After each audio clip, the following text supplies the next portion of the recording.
David, do you think? Okay, so just before I start, let me get the pronunciation of your last name. Is it Staley or Stawley? Stally. Stally. Oh, start. You missed that option. Look, there's one. Stally. Yes. Right, no problem. Now, see, when you're brought up south of the river, you can. There's going to be always going to be a third option that you never thought was coming. So hey ho, hi everybody. Welcome to this In Conversation with, and I am absolutely delighted to be joined in this session with Siobhan, and our guest for today is Fran. I've already forgotten it now. Look, mess me up. Stally. It's Fran Stally. Fran is a practitioner working with complex post-trauma stress. Now, I don't like the phrase disorder because stress is the brain's natural way of coping with situations that it isn't ready for. Is that a fair summation, Fran? Yeah, I would agree. It's funny though, it's only this last weekend that somebody said to me, I don't use the word disorder. And I went, ooh, makes a big difference. I've worked with people that have been through trauma almost all my life, and the kind of disorder of being under stress, that's natural. That's supposed to be there because you are under stress. It's your brain going, hey, warning sign here.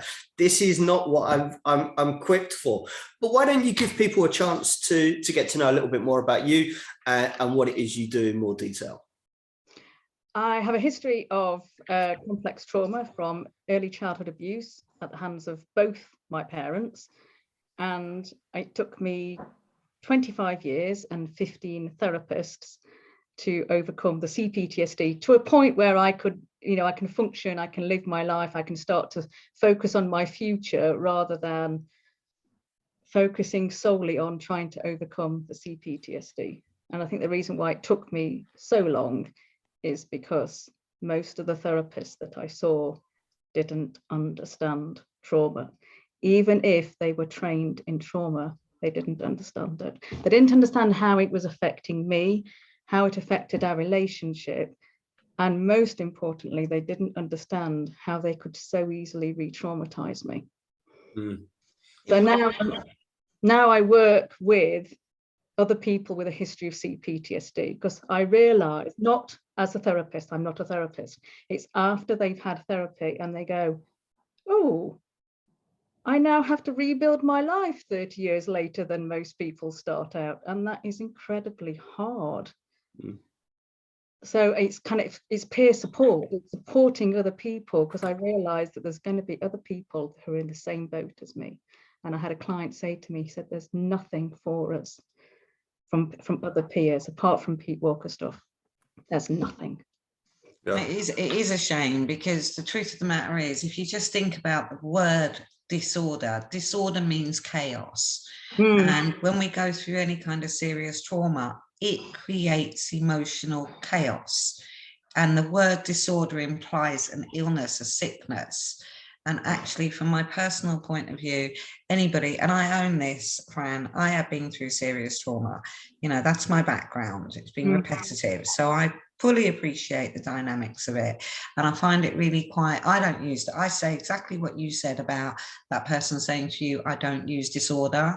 I don't use that label. If I'm talking to anybody about this, I let them know that I see it as a very natural response to trauma, because it literally is a natural response to trauma. Things can't happen to us without the body reacting. It is that simple.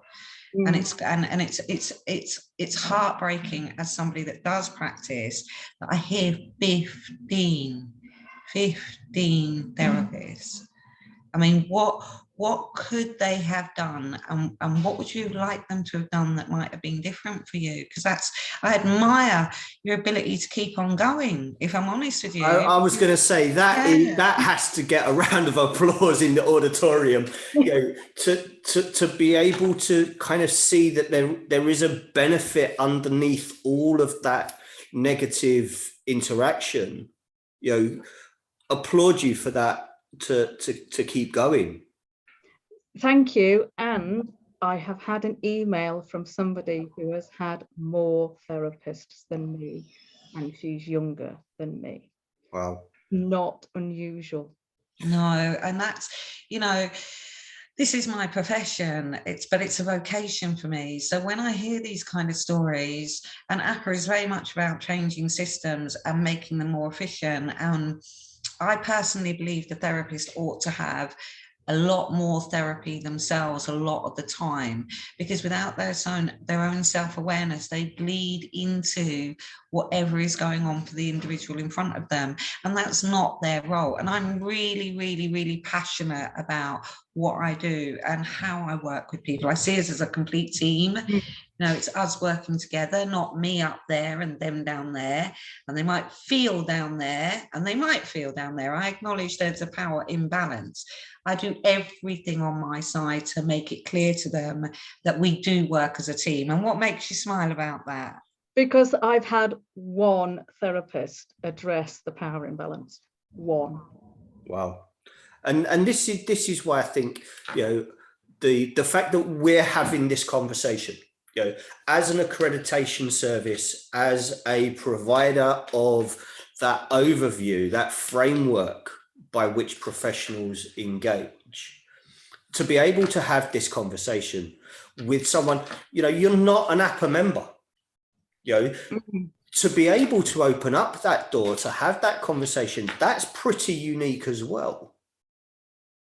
I don't think, without opening that door, without having that conversation, that anybody's going to be able to understand those experiences that you've been through.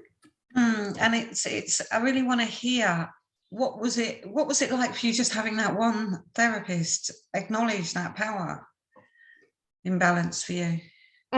He didn't openly acknowledge the power imbalance. It was just how he worked.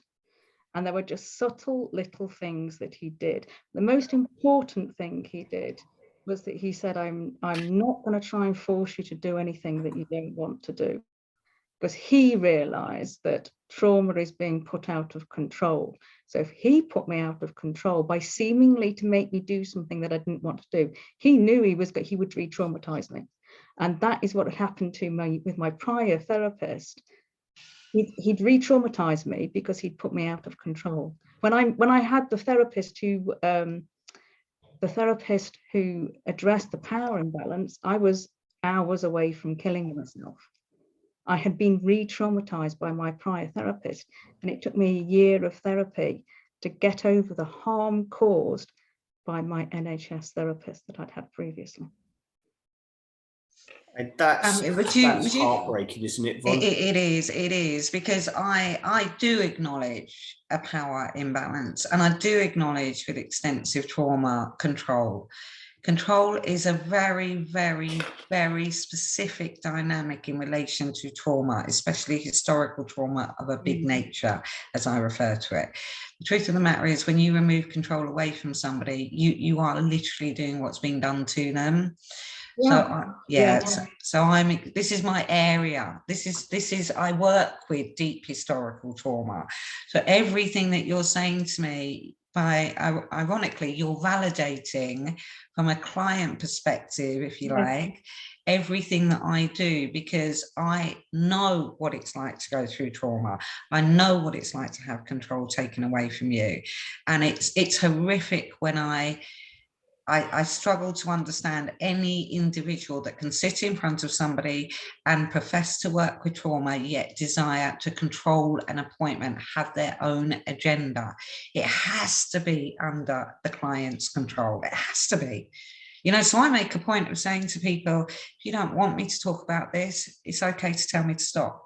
if you want to get up and walk around the room, that's okay to do that. I've sat on the floor with clients, because for me, it's about the fluidity of what that person needs in that moment.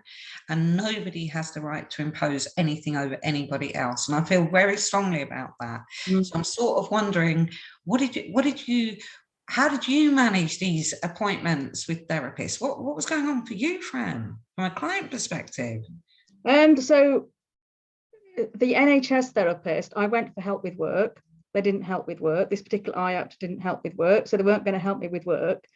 I was assessed as being not all that bad because I functioned too well in society. This is despite not having a job, not having worked for 10 years, not having a partner, and living in a toxic home environment. Apparently that means that I function too well in society. I mean, the points of measure. It's almost, sorry, David. It's almost crazy when I hear what they've said to you. I know. And the points of measure that are used to almost kind of belittle and devalue your experience, your perception of the life in which you are living, is, quite frankly, I'm sure there are IAPT professionals that will jump up and down and curse me to the end of the day, but it's draconian. It's totally disconnected to anything that you're bringing into the room. Yeah, I was told repeatedly, we don't help with work. And yet, and when I actually said to a therapist within IAPT, when I sort my work out, my depression will lift. You know what she said to me? No, it won't. Guess what? When I sorted my work out, my depression did lift. Yeah, because we all need that stepping stone out from that kind of dark hole that life has put us into and invariably built up around us.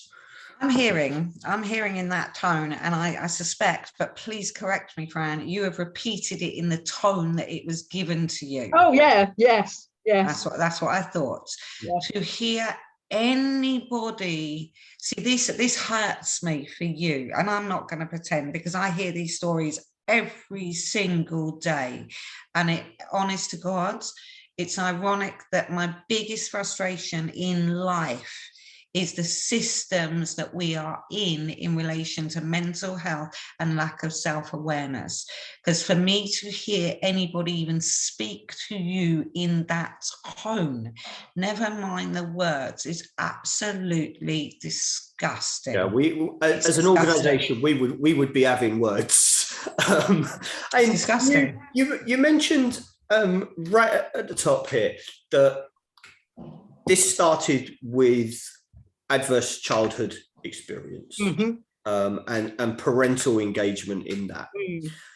Do you? Yeah, I don't want to go into the details in any great shapes, but do you think that starting point gave all of the other subsequent traumas almost an identifying marker to look for? Almost like you were walking around with a red flag and all these other traumas were looking for that flag.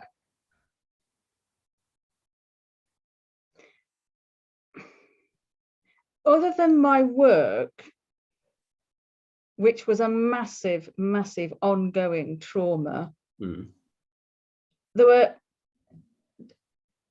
rubbish relationships, like an attempt to form a relationship with a narcissist who didn't want a relationship with me, and struggling to form friendships. So the kind of lot of isolation and loneliness. And that's the other reason why I do the work that I do, is to get people out of the isolation and loneliness, because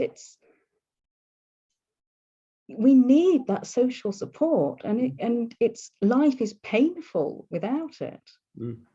Yeah. How do you create that, Fran? How do you create that for you? But for me, yes, because I'm hearing the work that you do, but I'm also hearing you in the middle. How do I do it for me? So I have focused on my own communication, my own ability to be vulnerable, to not to pause before reacting. That's been the hardest lesson. And to check, is what I am hearing what the person intends?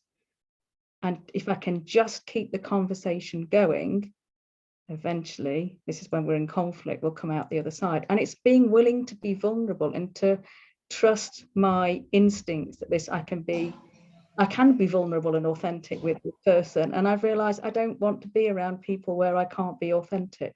But also the biggest learning point for me was I was wanting to be around people who were authentic and realizing that I wasn't being authentic.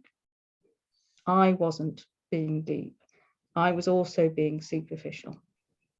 And that protectionism that comes from those adverse experiences kind of creates that kind of shockwave, if you like. Yeah, it has impacted every single area of my life, every single area. I am now 48 and I'm in the same position, finances, work,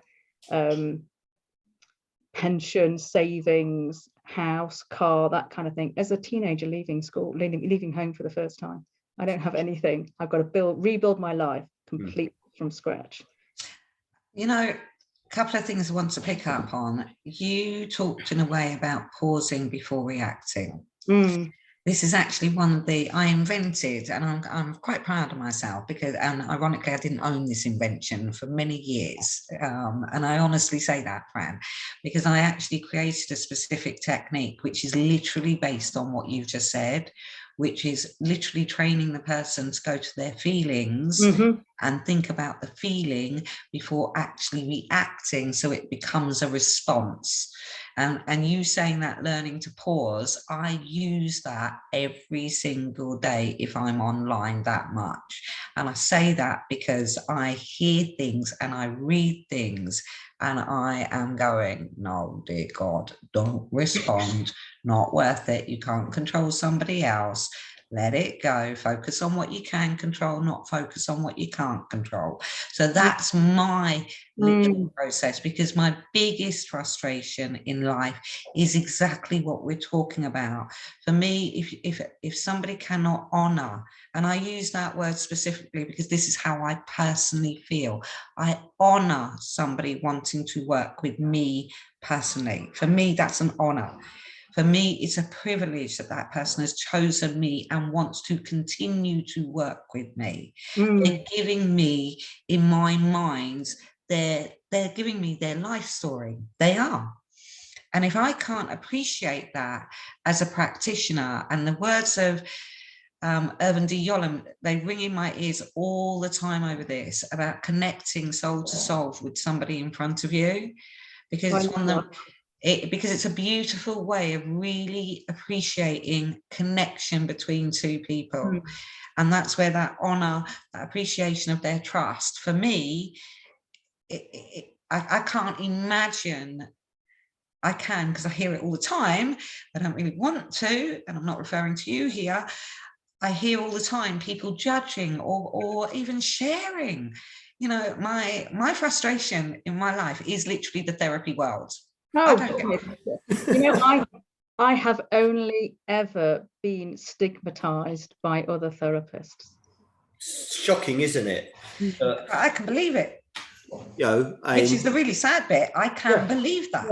And we see this whenever we're having kind of conversations around why are APA members different to the standard approach that a lot of people have experienced. And ultimately it comes down to that self-awareness that Vonnie's outlined in the way that she works is what is a kind of benchmark for the way APA professionals engage. That not reacting, getting to the response phase of kind of the thought out, how am I going to get, am I right? Am I going to get this right? Having that kind of break on an event that's occurred, whatever that event might be, positive or negative, but getting to the response is the safest place for anybody to be. And And you've been able, through your work, to utilize your experience in a way that's benefiting others. And, you know, I know that you're starting out. This is something relatively new. Why don't you give us a bit of an insight into your project and what it is you're doing? Because I realized this came to me recently, and I thought, because I realized that nobody understood what I was going through, including people I know who are lovely, very understanding, and otherwise I get on really well with. They don't understand because they haven't been through it themselves. And I thought, well, if I'm feeling this way, then chances are other people are feeling the same way too. But if they are struggling to suddenly go, oh, I'm now having to rebuild their, sorry, excuse me.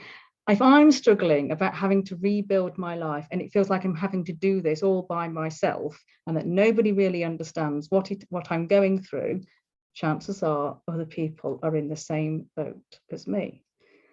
And we need that social support. We need to feel that we're not on our own with this. Living in isolation is awful, and it's not good for us, and it makes things so much more difficult. Whereas if we can kind of mobilize our resources and work together and create kind of a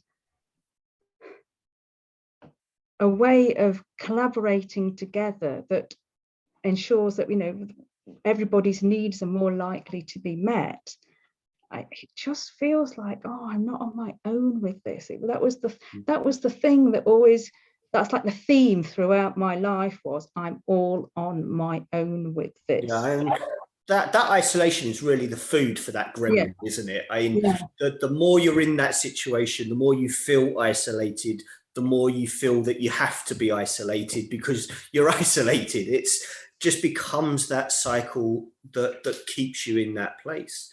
But trauma is also, if you've been traumatized, you tend to be very independent. I have to do all this by myself. I can't ask for help for others. I can't get support from other people. And it's not true. It's that kind of attitude. It's the myth the gremlin tells you. Yeah, it is what that monster is saying. You can't ask for help. So don't ask for help, because I need you to be on your own. I can't keep you like this if you're not on your own. It's precious to us. And it is so important to recognise that when we go through trauma as a child, we feel alone. We really do feel alone. I mean, in one sense, we always are alone, but that feeling of being alone is very different to being alone. So, because I was smiling because I was thinking, you might as well be talking about me, Fran, when you talk about the independence that you've held on to and how that independence can play out.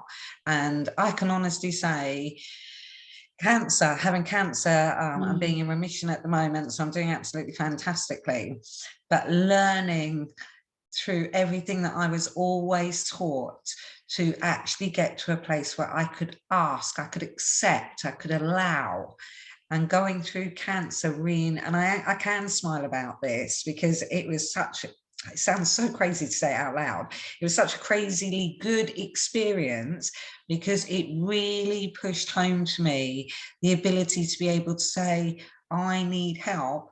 And actually the people that are helping me, I'm going to not stress about them helping me, because obviously I needed extensive help. You know, I was going through major surgery.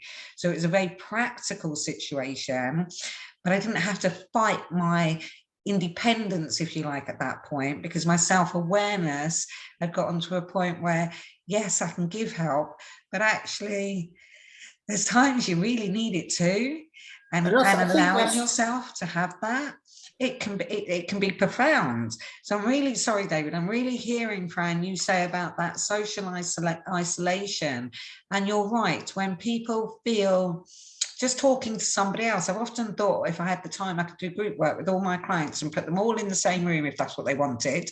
And they'd all feel especially the ones coming from serious trauma, Mm. the theme of their words, their thoughts, their feelings, not necessarily their reactions to it, but certainly the underlying feelings would be almost identical. And feeling like there's a collective appreciation that actually it's not just you. I think it's so important, and I'm really glad that you're bringing that in. I'm letting you know that I worked through that one myself, and it helped me enormously getting the other side of that independent streak in me. So thank you. But can you, what made you, because I'm amazed at your ability to go, 1, right, that one's done, 2, that one's done, right up to 14 and on to 15. What was it? I mean, it's so impressive, that resilience to keep on trying. But what was it for you that made you? I can identify it, but I'd love to hear it from you. What made you keep on going?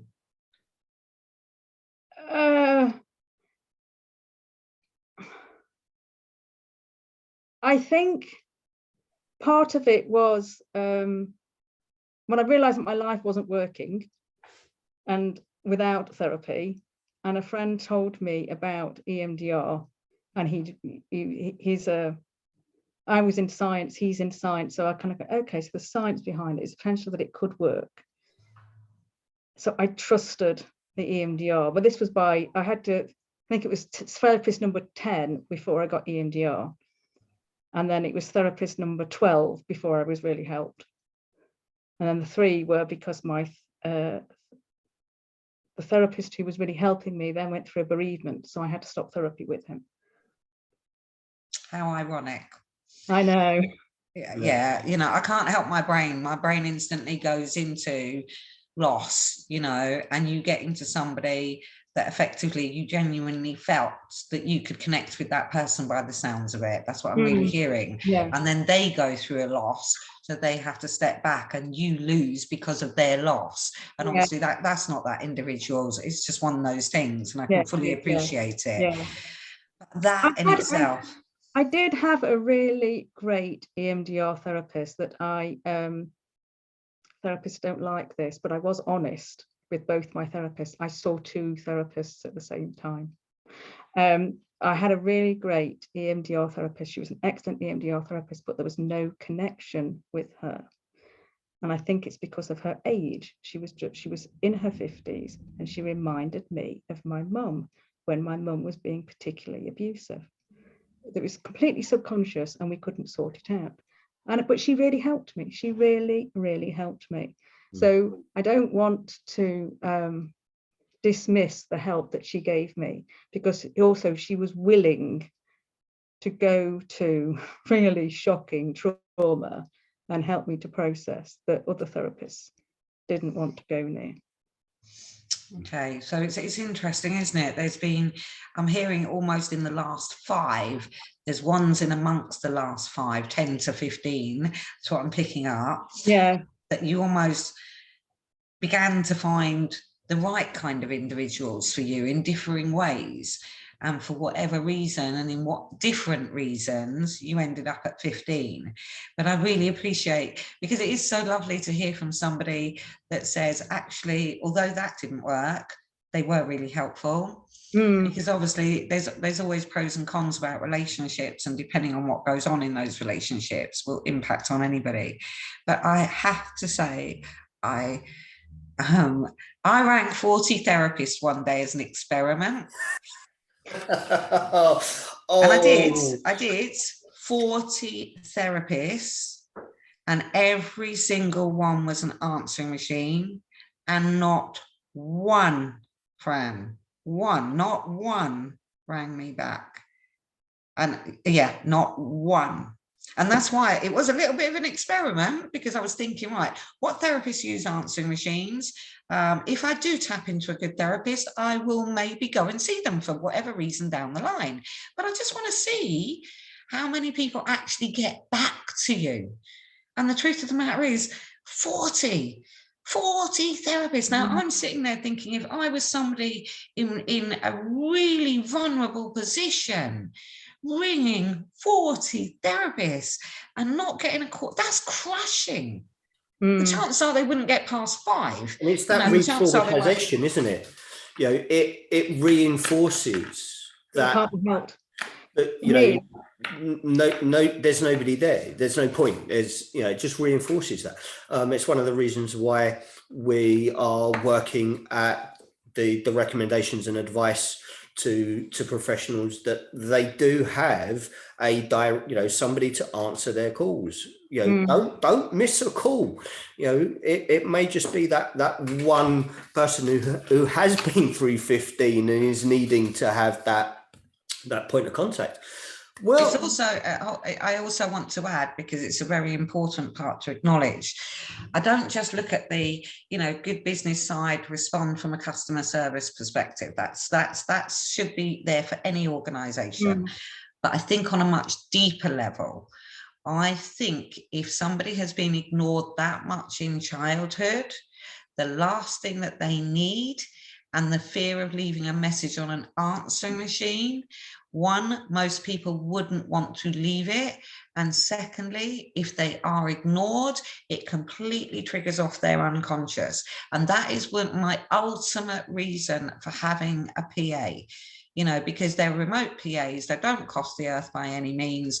But for me, it is worth somebody physically picking up the phone within a couple of rings and holding and containing where that person is sitting in that moment, and them knowing that they are going to get a call back. Make sure you get a nice PA though, because I have had a horrible one who was very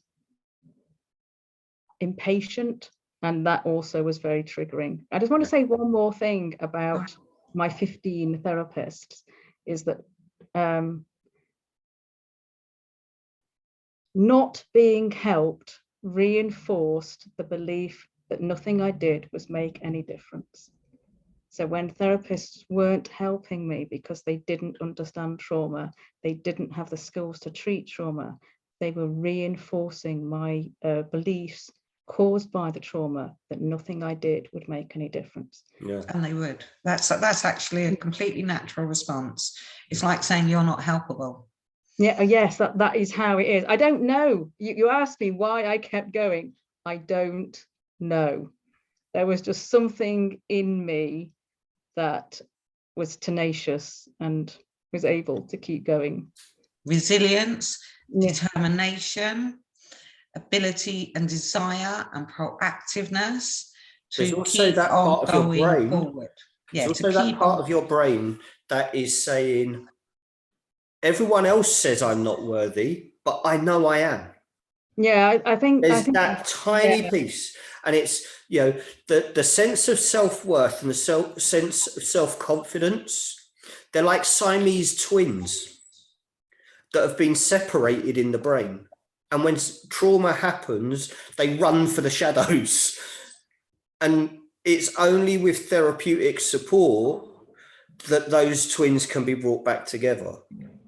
So let me ask you this. In your experience, that sense of self-worth that kind of played a part in you going, I'm still going, I'm not giving up here, I'm going to I know this process will work.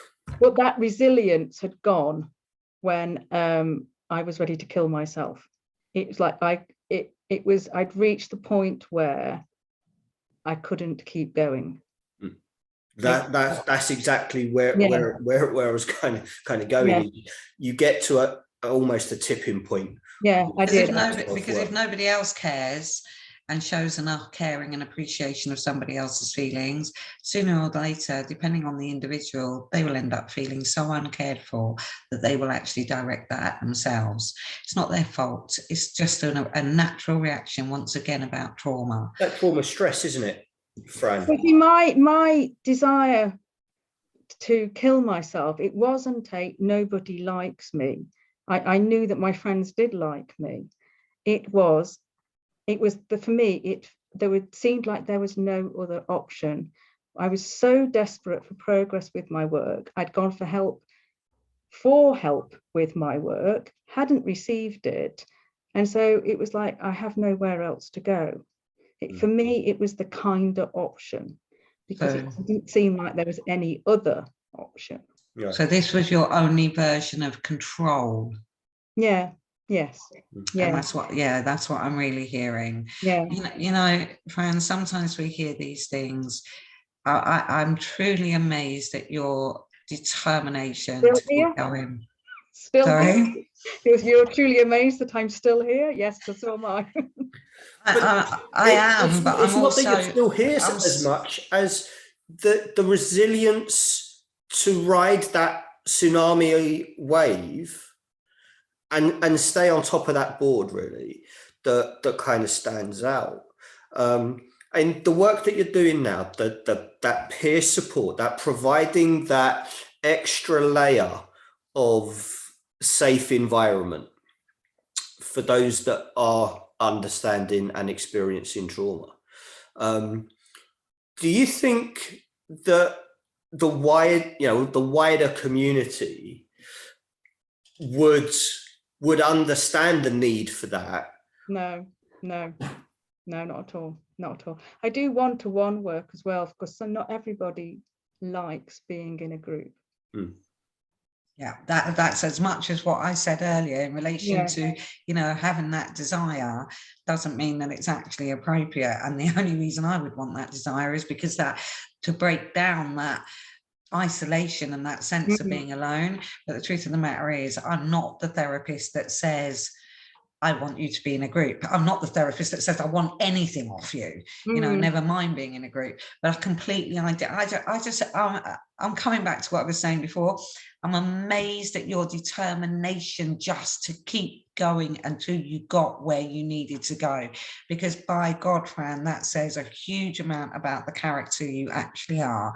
And I know we've got 12 minutes left, but I'd really like to understand from your perspective, what could they have done differently? What would you ultimately have wanted somebody to have done that was different for you? Any one of them?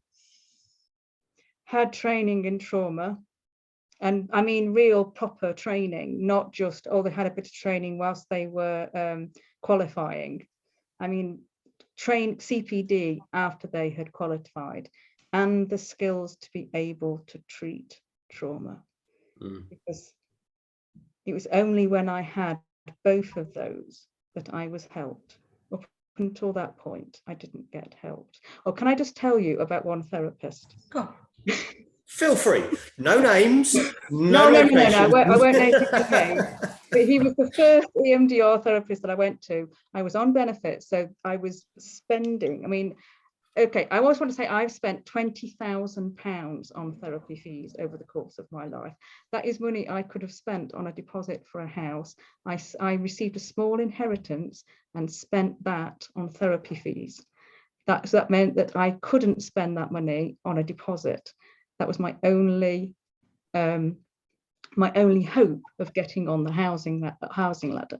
So crappy therapy ruins people's lives. So one therapist, it was the first EMDR therapist that I had, and he had problems with me not wanting children. He had problems with me not having a religion. He had problems with gay people. I'm not gay, but we've gone through every other stereotype by this point. And I look back now and I think, how did you manage to qualify as a therapist and not address your prejudices? Because that's what it was. It was serious prejudice. You want the answer, Fran, as to how he qualified? Work on themselves. Is that what you're going to tell me? No, absolutely not. That's not what I'm going to tell you. Okay. I'm going to tell you that the systems are set up with reflection to finances and bums on seats in relation to passing, gaining qualifications, simply to be able to keep the course going, to keep the finances coming in. And unfortunately, it's completely irrelevant whether or not that person is self-aware or not. That's a shock. I am being that direct with you and that honest, because I think it's my desire to make you aware, because I know the system. I've been in the system. I've been in it for 20 years, Fran, and I know 1,000,000,000% that people pass without having the level of self-awareness that they ought to be having in relation to being able to sit in front of any client, never mind somebody that's gone through serious trauma, because I know the systems. And unfortunately for the way the systems are going. And this is what APA's trying to change. And it's why our assessment in every member that we have, they go through a verbal assessment, which means that they have to pick up the phone and have a conversation with an assessor in our organisation. So we do not base our passing on a qualification alone, because I run this company. David runs it a little bit more than me, if you like, in a different way. But I do know the systems, and I have heard horror stories over 20 years. And in my personal opinion, every single trainee ought to have extensive therapy in relation to themselves before sitting in front of anybody. But they don't do it. And I've heard therapists, if you like, they know that somebody's going through a course. So rather than focus on that in that student's unconscious, they focus on how to get them through the course. Wow. And unfortunately, that's the main problem, Fran. People are not being encouraged to go to therapy. Whereas what's the point in being a therapist sitting in front of anybody else if we cannot have therapy ourselves? For me, it's an oxymoron. And no disrespect, we're holding power. And if we cannot utilize that in relation to creating an equality in that room, and we abuse that power, well, I used to have a dog. Unfortunately, she died a few months ago, but I used to say I would not put my dog in front of that many professionals. And that is an absolute disgrace in the world of mental health. So I'm so with you, and I really want you to hear that, Fran. No, thank you. Thank you. Now I understand better now. The thing is that him coming with still having those prejudices meant that I wasn't helped. I could have been helped 6-7 years earlier than I was. And it was a time where I was spending money that I couldn't afford it. I didn't have a job. I was spending the little bit on benefits that I had on therapy because I thought I need to make progress. I said that was more of my money and more of my years of life wasted because the therapist hadn't done the work on himself. Yeah. Yes. It's also I'm really conscious. Sorry. Let me just pick up on Fran's point about the ongoing CPD, because you're right. It is vital that ongoing learning carries on. But what APA has done to kind of allow that to have meaning, because anybody can sit down, watch a documentary and say they've done CPD. Anybody can pick up a book and say they've done CPD. APA will only give a CPD certification to any professional if they can quantify what it is that they have gained from their learning that benefits their client. So it's not just a case of go off and do something. They have to be able to validate that for the benefit of their client, number one. The second thing that APA has done is create the Recognised Specialists Awards. And this is where professionals that have done that work on trauma or any of the other specializations, they have to quantify that. Why are they a specialist in that area? They can't just tick a box and say, I've done trauma, I've done this, I've done this, I've done this. No, you are not a specialist because you can tick a box. An APA professional on our directory that has got that recognition award has quantified their knowledge, their understanding and their experience through their CPD. Okay, so please, anybody that is watching that has heard Fran's story and that resonates with that experience, please know that APA is bringing the changes that make a difference.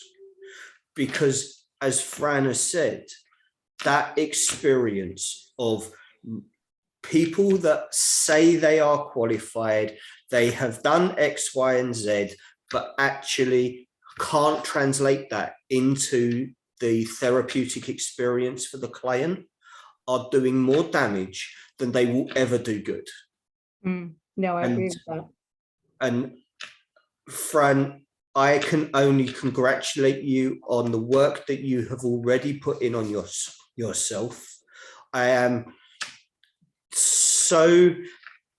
angry that you have had to go through that experience to get to the point where you are now able to help others. But I am so grateful that you have that psychologically alertness of being able to identify and validate and move forward for yourself as much as you are supporting others. So a huge thank you for that. And really the kind of, bringing this to a conclusion, you have experienced complex traumatic stress over a long period of time that started as a child. How much difference would it have made to you if, as a child, the understanding had been complete and you could have had that effective support at that point? It would have made all the difference, and not just in childhood. Because I first started having therapy when I was 19, when I was at university. If that therapist had been able to help me, that would have just changed my life. It would have put my life on a completely different trajectory. And that is the power of good therapy. Yeah, it is. It really is. I know, and it's as you were talking, there was a part of me, Fran, that was thinking she needs to be, this is the way my brain works, Fran, she needs to be in front of every single class that is taken with every new student that goes through every new piece of studying, so that they hear the importance of their actions and how damaging their actions can be on a client, and start from the very beginning at recognizing one of the missing ingredients of any therapist out there, and it doesn't have to be a missing ingredient, is care. To actually care about the person in front of them and honor the trust that that person is giving to them and value that. So my head went, I wish she was in front of every single student across the whole country, hearing the power that they have and that they cannot and ought not to ever abuse that power, and to truly hear your story for what your story has had an impact on you in a way that wasn't necessary and was simply down to, if you like, professionals that had not necessarily done either enough work on themselves or enough training and did not appreciate what real therapy, real good, brilliant therapeutic processes are all about. Cannot thank you enough. I really can't thank you enough. I have started being a guest lecturer for MSc students who are training as therapists. Then somebody got in there before me. But it's interesting that I emailed loads of universities, and only one of them, and only a couple of them, showed an interest. And that in itself, we are working so hard, Fran, behind the scenes. Most people don't have a clue what we are doing other than doing the membership processing, but we are constantly advocating for change in the world of therapy, because I've been through therapy. I've had great therapists. I've had ones, the last one upped his cost to me right in the middle of the appointment by £30. And I knew hand on heart, Fran, that he didn't want to work with me. Thankfully, I was self-aware enough to not feel it as a rejection and could call him out and challenge him. But if that had been me 20, 30 years ago, that would have done incredible damage to me at the time. Whereas at the time, I just thought how unbelievably unprofessional. And yet you're talking to somebody that you know is a professional. So you know that I will know what you've done is completely inappropriate. But I did call him out on it. The fact of the matter is, I'm listening to you, and I'm just so glad we've come off of LinkedIn, And I'm so glad that I'm getting to know the person behind the words. And what do you feel about the way our time has gone together, just in this time? Yeah, no, I really appreciate it. Thank you. I wasn't sure what to expect, and I feel happy with what we've been saying. Please just let me say that I've trained in open dialogue. I want to say that, and I've also trained in something called non-violent communication, which was based on the work of Carl Rogers. I want to say that because it's important for me, to people here, that I have done training as well. Yep, and I appreciate that. And we often learn from all the mistakes that everybody else has ever made, how not to make them, don't we? So, Fran, it's been an absolute pleasure. Like I said, what we'll do is we'll follow up with letting you see this, and you can give us your feedback in relation to what's gone on. I know you're doing it now, but it'll give you a little bit of time to process. And on behalf of David, on behalf of APA, I really appreciate you sharing, and I really appreciate that every time I see your name now, I will feel a much stronger sense of connection for who you are. And that for me is how I am. I like to connect, not just see a name, see a face, see a few words. So thank you for the privilege of understanding what you've been through and your willingness to share, because from my heart to yours, I know what it's like, Fran, and I really appreciate it. But by God, you're one resilient, determined woman. And I'm going to leave that on that note. Thank you very, very, very much. Thank you. And for everyone else, I hope you've gained from this conversation. I want to thank Fran as well. It's been an absolute privilege to learn more, to understand more, and to get an understanding of all of the kind of pitfalls that are experienced in the real world. We can't ever expect 100% safety in this world in any way, shape or form. But what we can do is put the layers of maximum protection in place. And the more layers of protection, the better it is for absolutely everybody. So if you have gained from this, you can get a CPD for it. Guess what? All you have to do, complete the questionnaire. Let us know what it is that you've gained and how that has benefited your work and the work you do with your clients. And that CPD time is yours. So Fran, again, a massive thank you. And we will see everybody, hopefully, in another episode very, very soon. Take care for now.